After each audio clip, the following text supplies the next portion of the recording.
Em 90 segundos tu não faz nem um miojo, mas eu te ensino as matérias que tu tem até nojo. Então senta aí e começa a quebrar ATP pra ter energia, pra tua mente processar e entender que a probabilidade de você ir bem no Enem tá ligada direto aos meus raps também. Então começa com humanas, só sei que nada sei, mas sei que saí da vida e pra história eu entrei. Se o clima esquenta e tua caneta falhou, fica tranquilo, a esfera dela dilatou com calor. Eu sou flúor com oxigênio, dá pra completar, evoluir melhor que o Darwin poderia imaginar. Se tinha uma pedra no caminho, pode crer que eu já chutei absoluto no rap. Eu nasci pra ser rei, criei uma sociedade aos modelos de Durkheim. O mecanismo dela própria é que diz pra onde vai minha inspiração. Thomas Edison dizia: é 1% e o restante o trabalho que faz. Então senta o rabo aí que eu vou te ensinar. Sometimes rap is the best way to learn, rapá. Eu não compreendo, pero não puedo hacer. É só estudar e ouvir as dicas que eu dou pra você. Confere suas respostas e faz tudo com calma. Manda bem na redação, faz no fundo da alma. Esse é o tópico frasal, ainda tem argumentação. E a resposta pra você eu deixei na conclusão. Se tá nervoso, se acalma pra mandar bem. E se liga nos vídeos que eu te preparo pro Enem.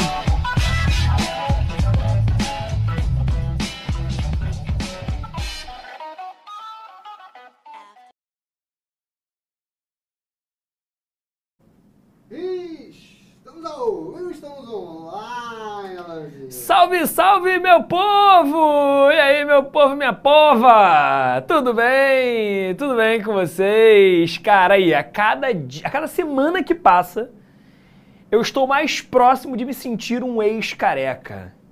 Ó, ainda dá pra ver, tá tipo a piscina enchendo, né? Ainda dá pra ver o fundo, não é? Ainda dá pra ver o fundo. Mas já tá melhor do que eu tava, vai. Pô, eu e David, tá pensando o quê? Porra, vocês estão de bobeira, cara. O cafezinho do ProEnem, ele aumenta a cabelo. Brincando. E aí, vocês estão bem, meu povo? Vocês estão bem? Um futuro ex-careca, futuro ex-careca. Nunca vou largar minhas origens, tá? Sempre vou saber que eu fui careca antes. Ah, mulher, ex-calvo, pô. Futuro ex-calvo, ainda não sou ex-calvo, não. Cara, hoje eu dei minha primeira aula presencial e a galera não falou que eu tava ficando careca. É sério, cara. Pô, todo ano, quando eu começava a dar aula numa turma nova, os alunos falavam assim: ih, professor, já percebeu que tá ficando careca? Eu falei: não, percebi não. Caraca, cara, sério mesmo, cara, que você percebeu isso? É sério mesmo? Cara, eu nem tinha percebido. Ninguém tinha nem me falado. Pra tu ver como é que as pessoas são, né? Nem me falaram nada. Cara, todo ano, quando eu começava a aula, era de praxe. Alguém falava assim: pessoa, tá ficando careca. Ou seja, se hoje não falaram, das duas uma. Ou ficaram com vergonha de falar, né? Eu tenho que esperar até o final de semana. Ou então, tá melhorando o negócio. Agora eu falei igual um bebê, né? Pô! Tá crescendo o cabelo aqui, tá ficando cabeludo. Tá crescendo, tá ficando o cabeludo da mamãe, tá ficando o cabeludo do papai, eu não é? Sempre válido relembrar que meu nome é com 2 L's, tá? E cara, é foda, né? Vocês não valem nada, mano. Vocês não valem nada. Passa ano, vai ano, vem ano, vocês não valem nada. Eu falei que não gostava de que botasse meu nome com L só, né? Mano, o que eu recebi de mensagem no Instagram de Alan com L só. Meu irmão, eu vou mudar o arroba. Vai ser Alan com 2 L's. Vai ser meu arroba. Alan com 2 L's. Ah, pra parar com essa parada aí, mano. Ah, pô, o pessoal fica... Pô, isso é bullying, tá, gente? Né? Isso é bullying. Faz essa parada comigo, não. Mas enfim, vambora, vamos seguir nossa vida, porque hoje o nosso bate-papo, ele é um bate-papo de início do ano, não é? É um bate-papo de primeira aula de Química Orgânica, ó, que maravilha! Hoje a gente vai começar a falar sobre essa química que, evidentemente, tem uma presença considerável nas provas que vocês vão fazer, em especial no Enem.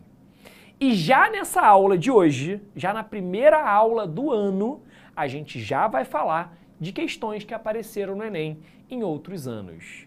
Então, vocês pró-alunos, vocês pró-alunas, eu peço encarecidamente que vocês tenham muita atenção nessa parte inicial de Química Orgânica, porque são assuntos, comparando com os outros, mais fáceis, são assuntos mais fáceis comparando com os outros, e são assuntos fáceis de serem reconhecidos. E vocês geralmente conseguem desenvolver bem nessa área, nesse comecinho da Química Orgânica. Então garantam o conhecimento que vai ser passado aqui para vocês, tudo bem? Bom, vocês já me conhecem, pelo menos a galera do ano passado. Karen Conce tá aí, um grande beijo no coração, tá, minha querida? Tamo junto, tamo junto. Olha só, faz o seguinte, eu não sou muito fã de usar isso aqui, eu vou usar isso aqui só como suporte, tá, gente, da aula. Vamos passar para o quadro, porque eu, particularmente, prefiro muito mais usar isso daqui. Mas, professor, você já colocou um monte de coisa escrita. A gente chega antes para adiantar o quadro. É ou não é? Depois vocês vão tirar um printzão aqui. Eu sei que tá com um bagulhinho de QR Code aqui, mas daqui a pouco a gente vai tirar para vocês poderem enxergar direitinho, tá? Esse negócio QR Code vai ficar aqui direto, ô Renan? Vai, isso aí vai. Direto? Pelo menos quando chegar aqui pode tirar rapidinho e por volta? Ah, então demorou, show de bola. Então vamos que vamos, meu povo, olha só. A gente vai conversar hoje sobre a parte introdutória de química orgânica, tudo bem? E eu vou passar de forma muito rápida pelo motivo que o nome química orgânica é química orgânica. A definição inicial de química orgânica que surge pra gente há muitos anos, quando a química ela sofreu a primeira fragmentação, ela foi dividida entre uma área da química que tratava dos compostos que estavam presentes nos nossos organismos e existia uma outra área da química que estava relacionada aos minerais. Então, lá no início da química, quando foi constatada como ciência, e a gente entendeu que a química ela era muito ampla e muito difícil da gente saber tudo de tudo, houve a necessidade da gente criar essa divisão da química entre química do organismo, química das moléculas presentes no organismo, que a gente chama e chamou no passado de química orgânica, e até hoje a gente usa essa nomenclatura, e a química dos minerais, que é a química inorgânica. Sacou? E aí o que acontece, povo? Na época, a gente teve um camarada conhecido como Berzelius, que falava o seguinte, ele falava que para que a gente pudesse produzir um composto orgânico, ou seja, um composto do nosso organismo, a gente precisaria de uma força suprema para que ele fosse produzido. E essa força suprema era a própria vida.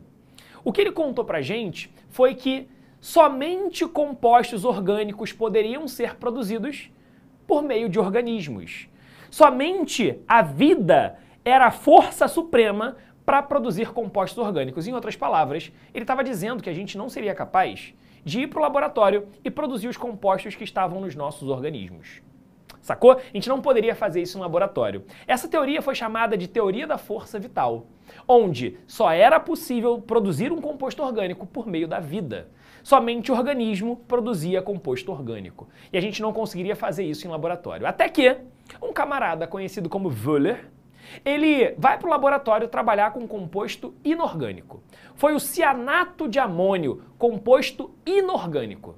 E aí quando ele faz um procedimento experimental e ele acaba aquecendo mais do que deveria, ele transforma o cianato de amônio, que era um composto inorgânico, em ureia, que era um composto orgânico. E aí, galera, eis que surge pra gente um problema na teoria da força vital. E o aluno derrubou a teoria do professor. Pois é, essa teoria da força vital, ela cai porque a gente consegue, pela primeira vez, produzir no laboratório compostos orgânicos. E aquela definição da química orgânica como sendo compostos do organismo, ela deixa de valer. Deixa de valer justamente porque agora a gente conseguia fazer isso em laboratório. E a definição de química orgânica sofre uma reformulação, muito embora a nomenclatura química orgânica, ela se mantém. A definição que a gente tem hoje de química orgânica é essa que está aqui no quadro e foi proposta por um camarada conhecido como Kekulé. Professor, quer garfo? Não. Quer colher? É ou não é? Olha só, piada muito ruim. Uhul! Ai, professor, nossa, estou até perdendo o ar de tanto engraçado que foi essa. Beleza, mas vamos lá. Qual foi a definição que foi proposta por Kekulé? Foi essa que está aqui no quadro. A química orgânica, e eles perceberam isso, ela era composta por moléculas que apresentavam, dentre outros elementos, um elemento que era sempre presente, que era o carbono. E resolveram criar uma definição para a química orgânica como sendo a área da química, que estuda os compostos que apresentam o carbono. Pois é, meu povo, e aí o que acontece? É muito louco isso, né? Porque existem 118 elementos na tabela periódica e existe uma química de um desses elementos, né, cara? A gente pode dizer que o carbono na química orgânica é o ator principal, enquanto que o hidrogênio é o coadjuvante, aquele cara que dá suporte para o ator principal. E a gente entende que existem os figurantes que acabam surgindo naquela química orgânica, que são átomos como oxigênio, como nitrogênio, como, por exemplo, cloro, como, por exemplo, fósforo e outros elementos que vão surgindo na química orgânica. Então, guarda uma coisa no seu coração. todo composto orgânico necessariamente tem carbono. Mas cuidado, porque a recíproca não é verdadeira.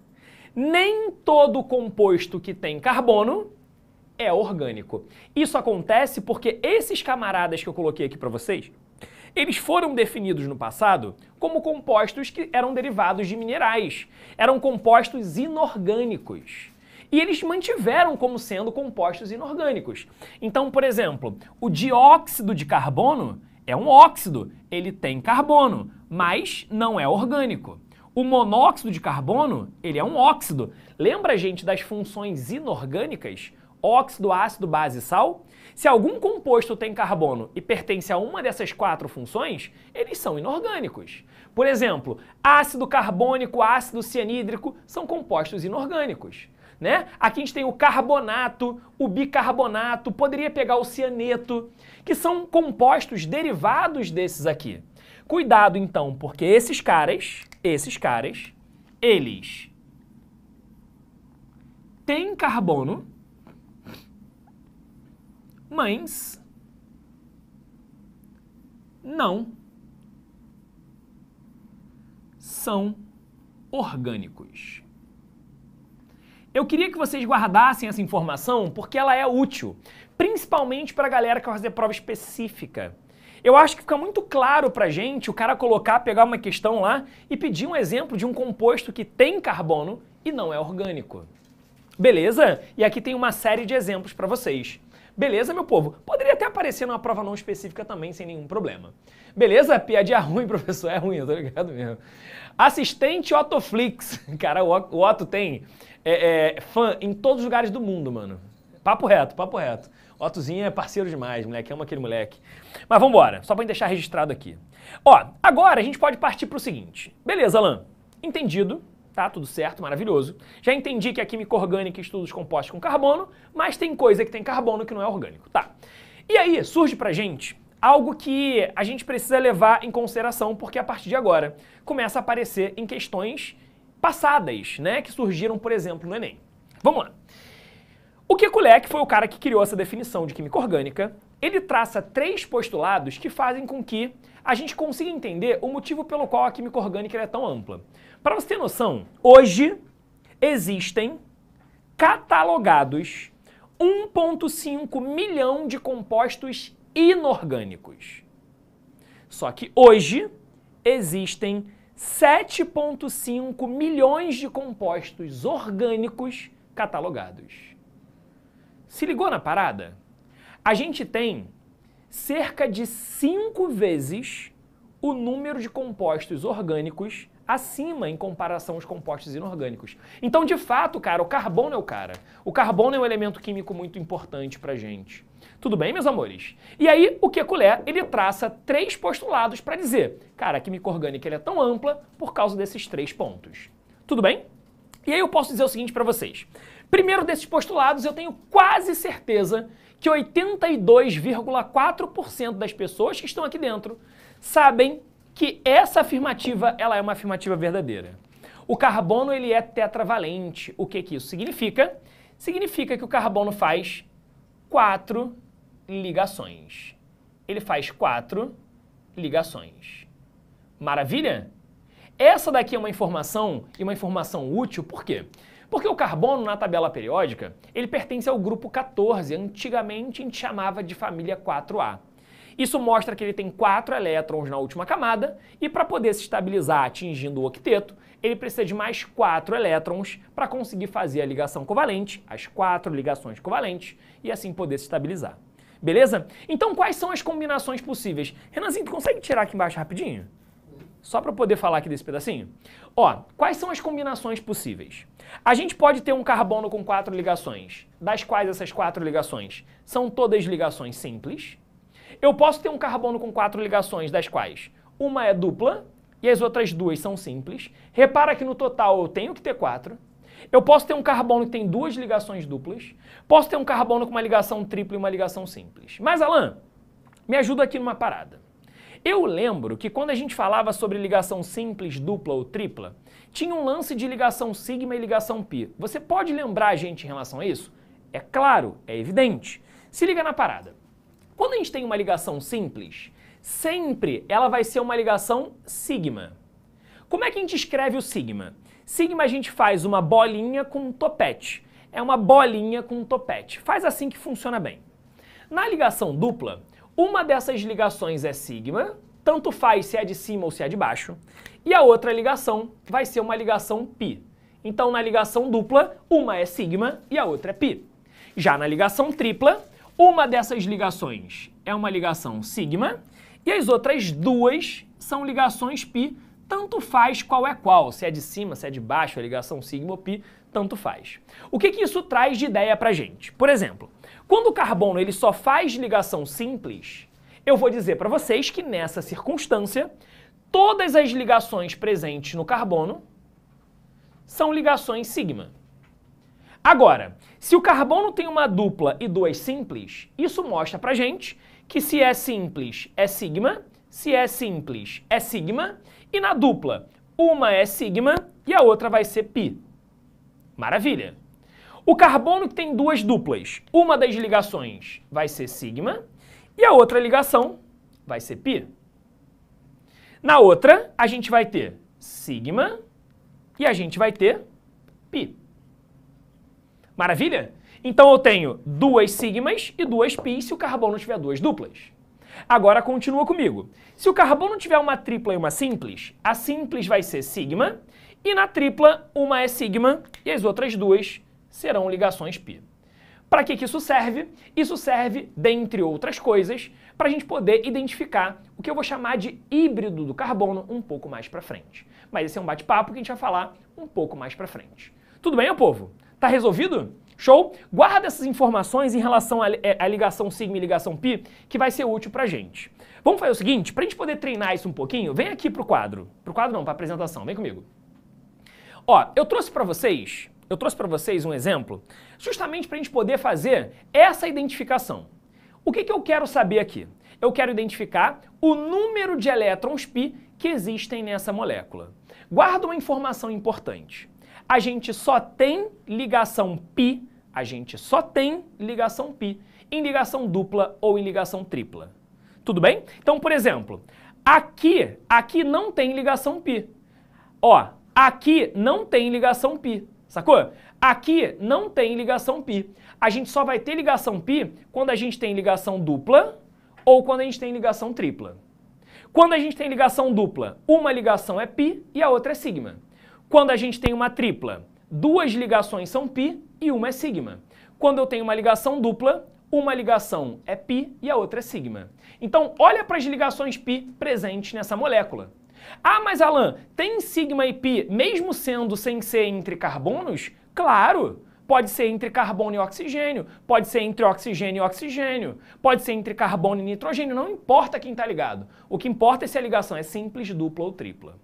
E aí eu pergunto para vocês, qual é o número de elétrons π presentes nessa molécula? Cuidado no que eu vou te falar nesse momento. Se você pensou na resposta como sendo igual a 4, você cometeu um erro que muita gente comete. Ué, Alan, você não está vendo aqui, ó, 4 ligações π? Então a resposta não é 4? Não é 4. Por que a resposta não é 4? Porque a minha pergunta aqui em cima não foi sobre o número de ligações π. Se eu perguntasse o número de ligações π, a resposta seria 4. A minha pergunta é sobre o número de elétrons π. Tá, mas Alan, como é que eu sei transformar ligação π em elétron π? Não é difícil. Sabe por quê? Porque toda ligação química é formada por 2 elétrons. Você tem um elétron, eu tenho um elétron, e a gente emparelha os nossos elétrons para formar a ligação.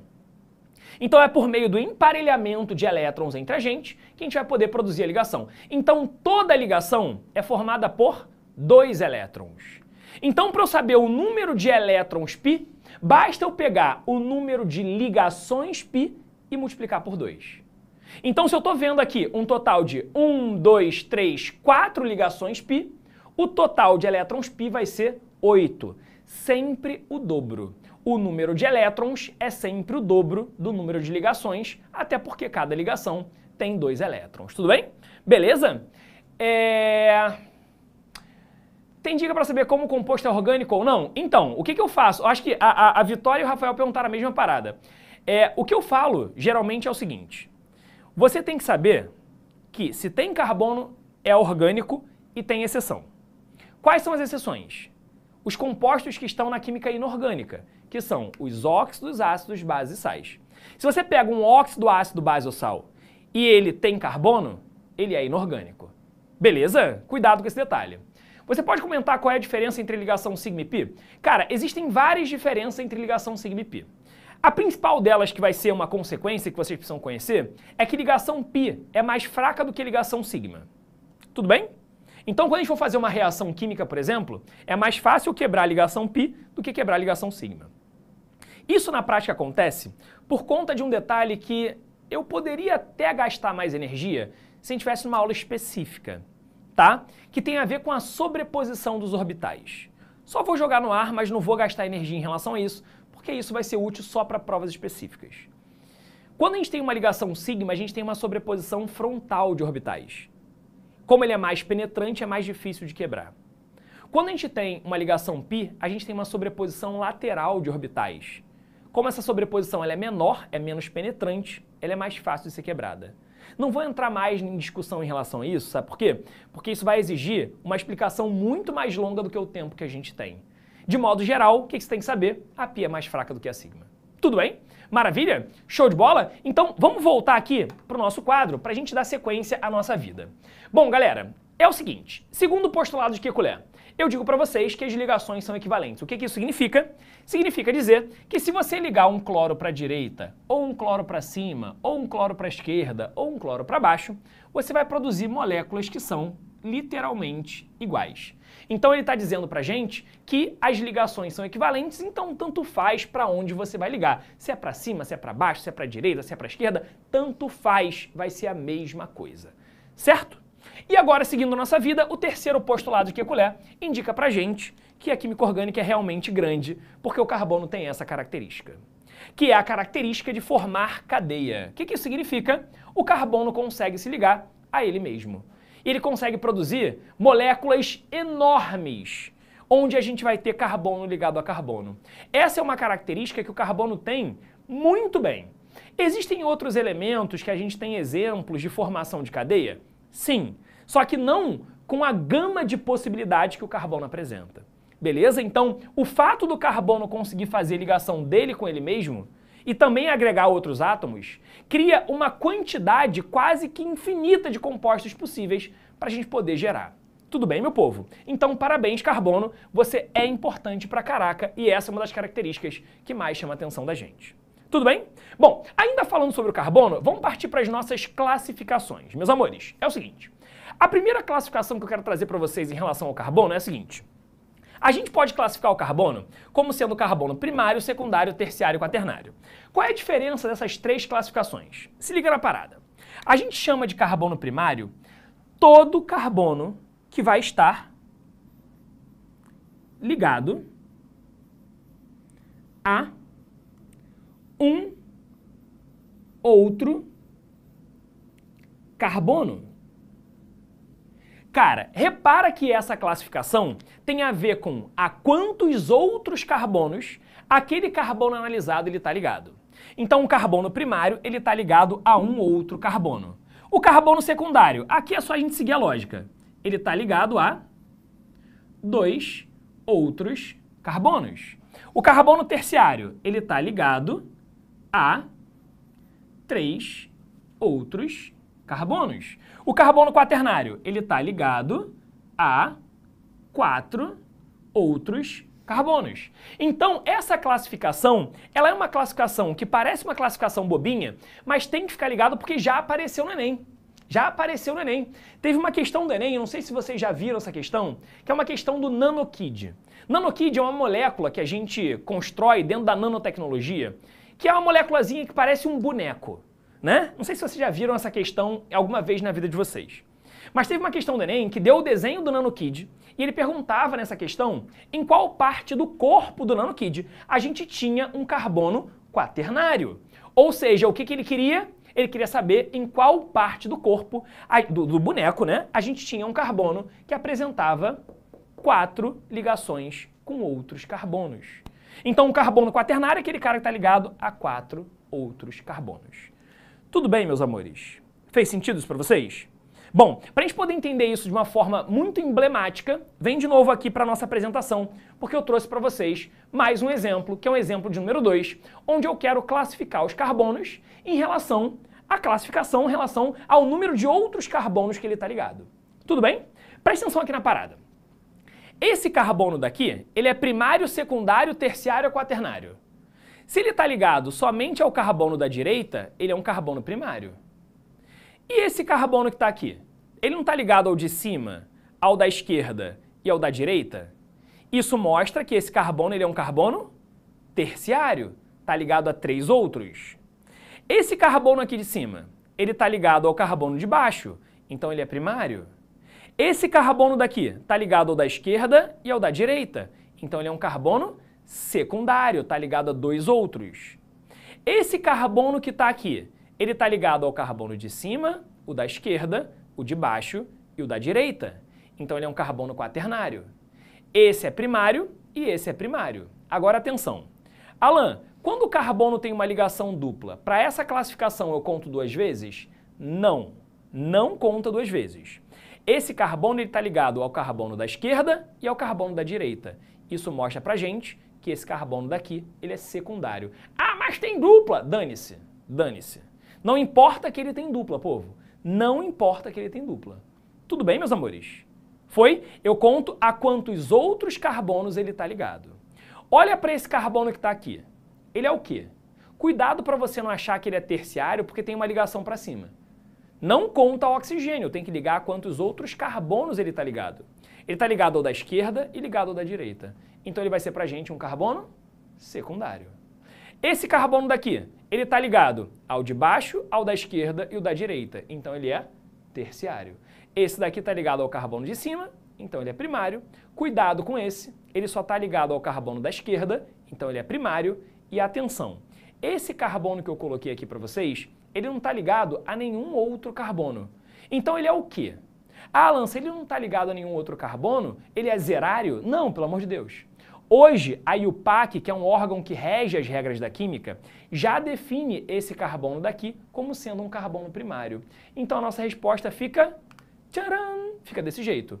Então, se vocês quiserem, até para vocês poderem conferir quem é primário, secundário, terciário e quaternário, já está aqui a resposta para vocês, linda e maravilhosa. Tudo bem?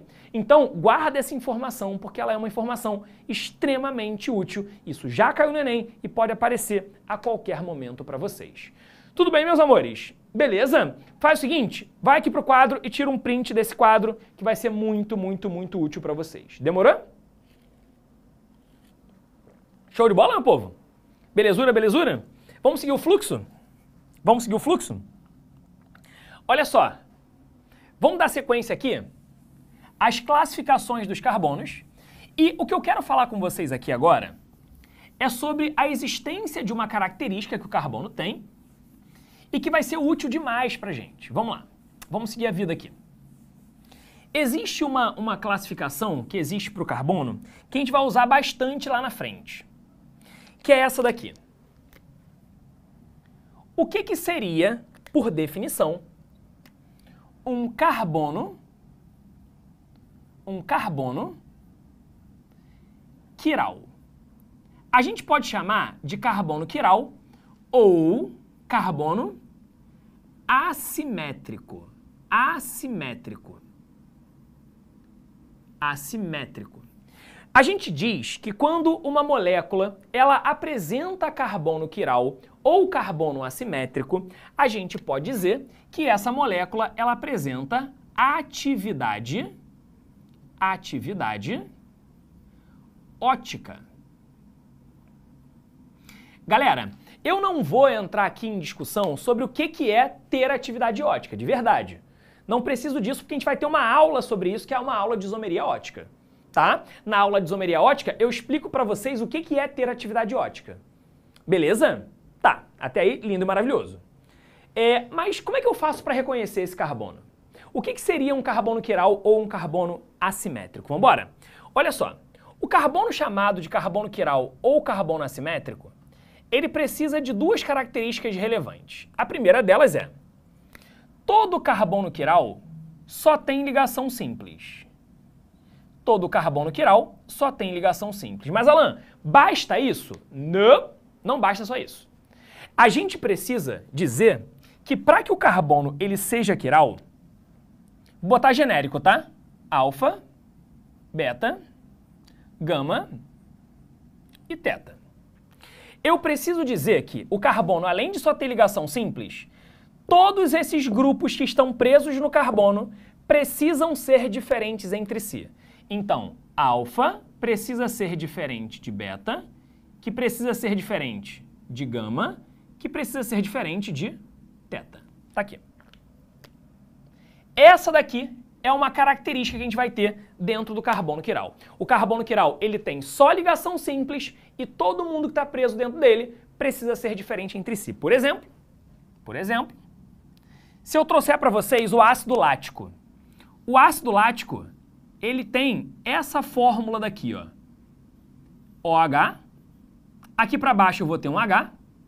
Para a direita eu vou ter um C dupla O, OH. Bom, como é que eu sei que essa molécula daqui, ela tem carbono quiral? Para começar, vamos combinar uma coisa? Sempre que eu tiver CH3, nunca vai ser quiral. Por que CH3 nunca é quiral? Porque se eu tiver um CH3, eu vou ter um carbono que tem 3 hidrogênios. Ou seja, ele tem 3 ligantes que são iguais. Faz sentido isso? CH3 é um carbono que tem 3 ligantes que são iguais. Então, CH3 nem CH2 nunca vai ser quiral. Nunca na vida vai ser quiral. Agora vem comigo. Esse carbono daqui, ele tem uma dupla. E a gente viu que para ser quiral só pode ter ligação simples. Se só pode ter ligação simples, esse carbono daqui ele não pode ser quiral. Mas esse daqui, esse sim vai ser um carbono quiral. Por quê? Porque a gente está percebendo que esse carbono do meio, ele vai ter como grupos presos nele o OH, o CH3, o H e o C dupla O, OH. Todo mundo que está preso nesse carbono é diferente entre si, então eu posso dizer para vocês que esse carbono central, eu posso colocar um asterisco e dizer que a gente vai ter ali dentro um carbono quiral. Só uma informação importante para vocês, só uma informação importante, galera. Atenção, porque quando você vai analisar a quiralidade do carbono, você não olha só o átomo a seguir. Por exemplo, eu não olho só carbono de um lado e carbono do outro e falo que é igual. Não é isso. Eu preciso olhar o grupo como um todo. Não é só o átomo em sequência, eu tenho que olhar o grupo como um todo. O grupo como um todo tem que ser diferente, todos eles entre si, para que ele seja, de fato, um carbono quiral. Tudo bem? Na apresentação que eu coloquei para vocês, tem exemplos de uma molécula para vocês poderem verificar quais são os casos, né, ali dentro onde a gente tem carbono quiral. Tudo bem? Agora vamos lá. Mais um ponto importante que eu quero trazer aqui para vocês. Mais um ponto importante. Vamos lá. Hibridização do carbono. Meus amores, é o seguinte, a gente está hoje, nessa parte de introdução à química orgânica, trazendo características que o carbono pode apresentar e que são úteis dentro de questões que já apareceram para vocês, mano.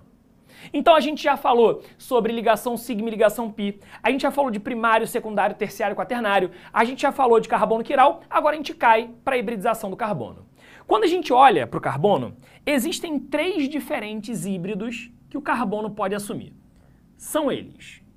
O primeiro híbrido que a gente tem seria o carbono sp3. O carbono chamado de sp3, ele vai ser um carbono que ele tem somente ligação simples. Alan, então você está me dizendo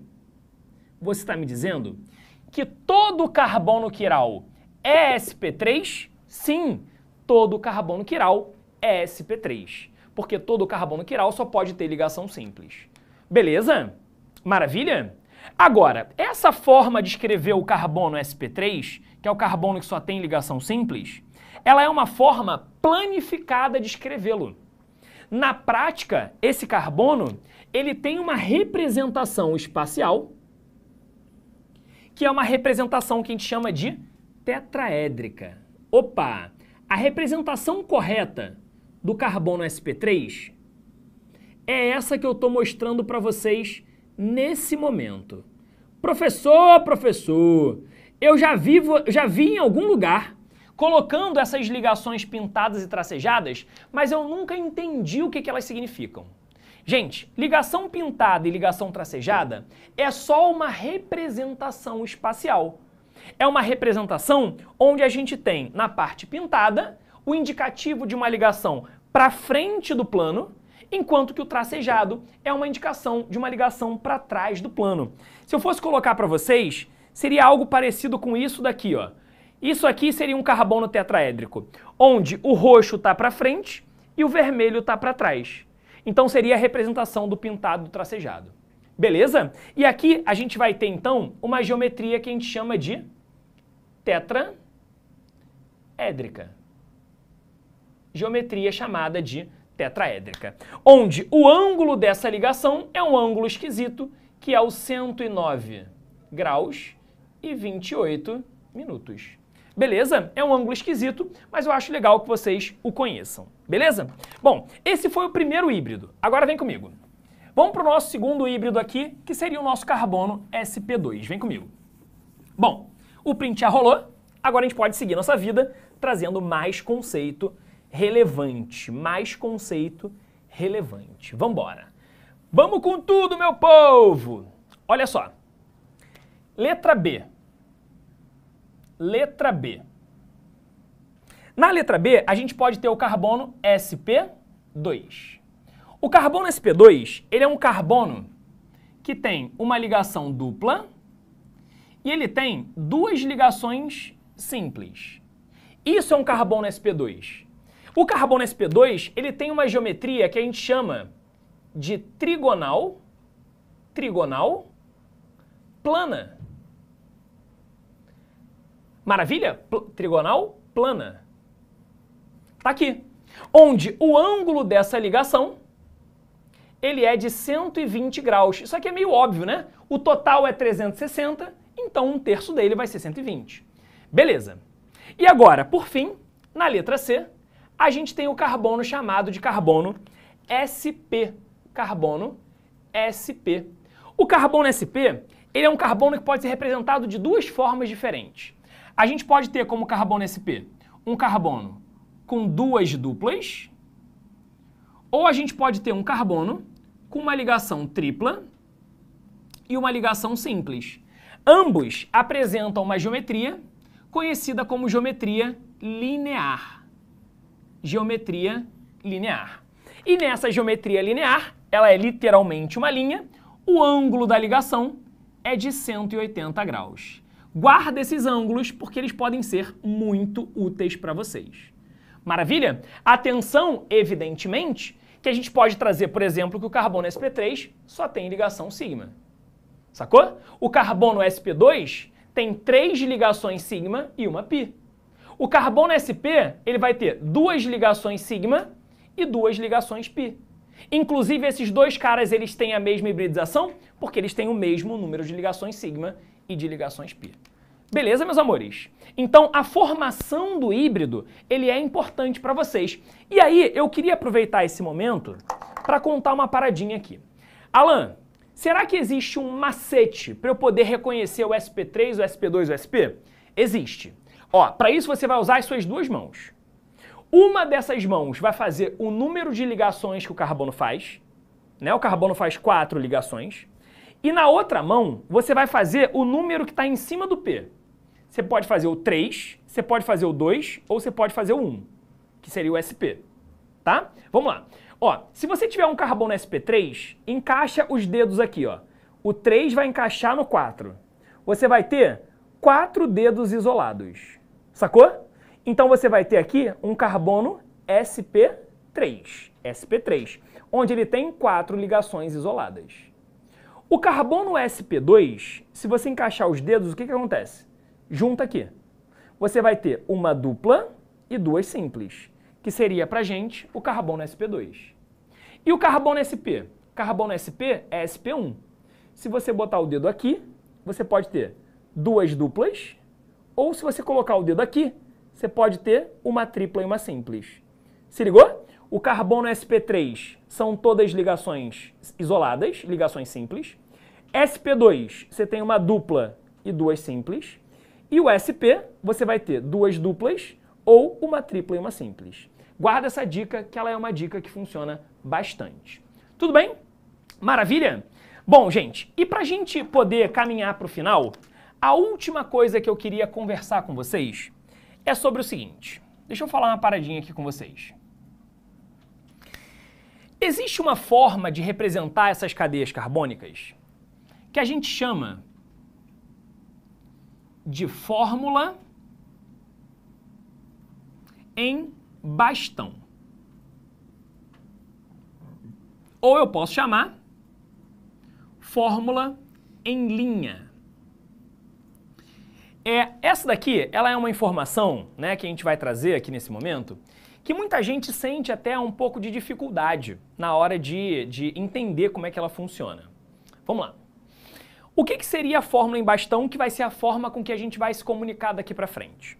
A fórmula em bastão, ela é uma representação que a gente tem em zigue-zague de moléculas e que essas moléculas, elas são representadas por meio de vértices e por meio de extremidades vazias. Calma se você tem dificuldade em fórmula bastão. Vamos lá. Como é que você faz para reconhecer na fórmula bastão o número de carbonos, hidrogênios, oxigênios e outros elementos que existem? Vamos lá. Ó, eu vou reescrever essa molécula aqui embaixo só para eu poder rabiscar um pouquinho, tá? Vou reescrever essa molécula só para poder rabiscar um pouquinho. Vamos lá.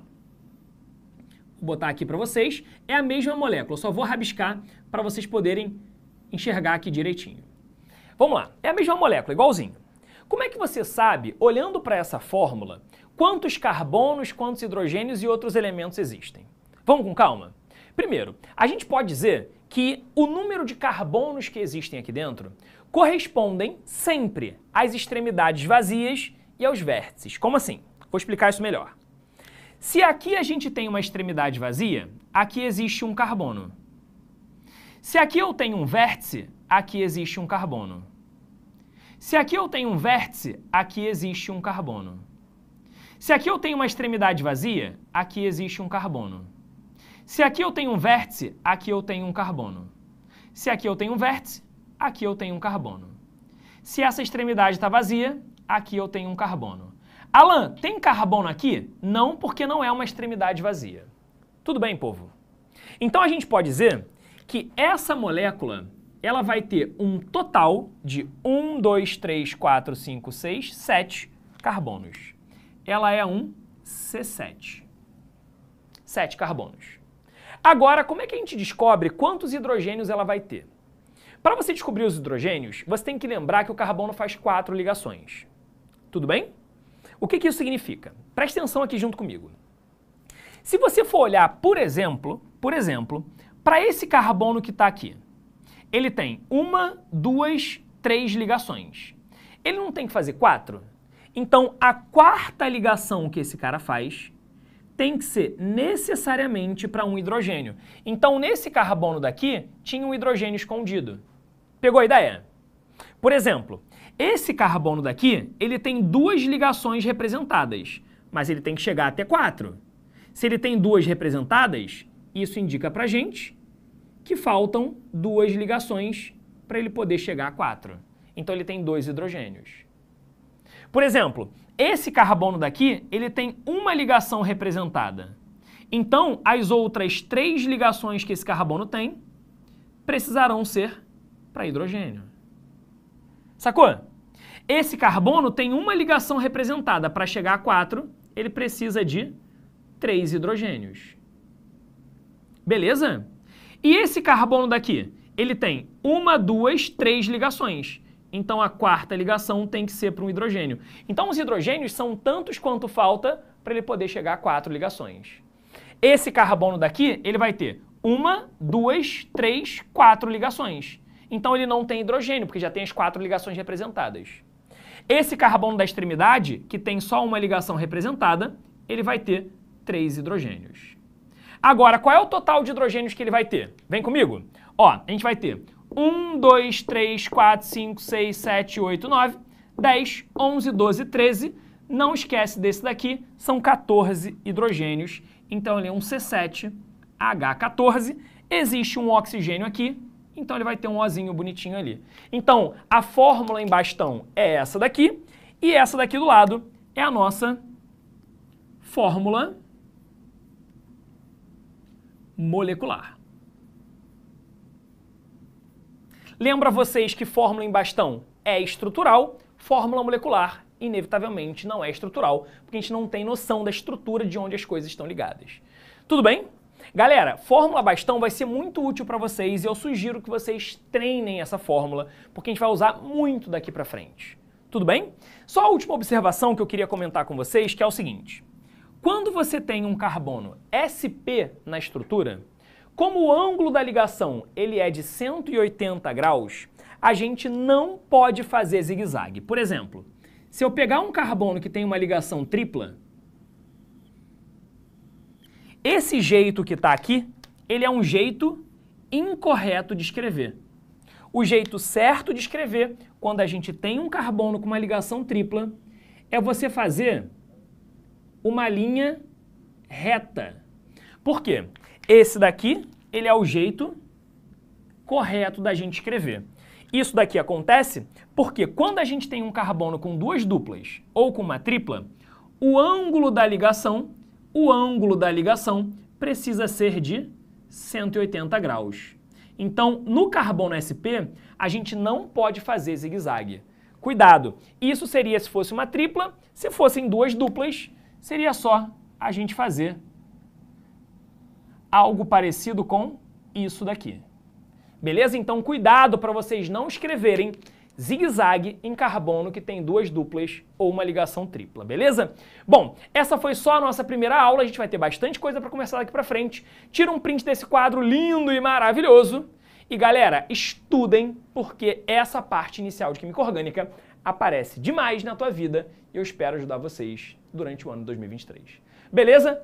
Um grande beijo no coração de todos e todas e até semana que vem, se o Papai do Céu permitir. Fui! Assista nossas aulas a hora que você quiser. Vem com o Pro, o cursinho online que mais aprova no Enem. Assine em proenem.com.br.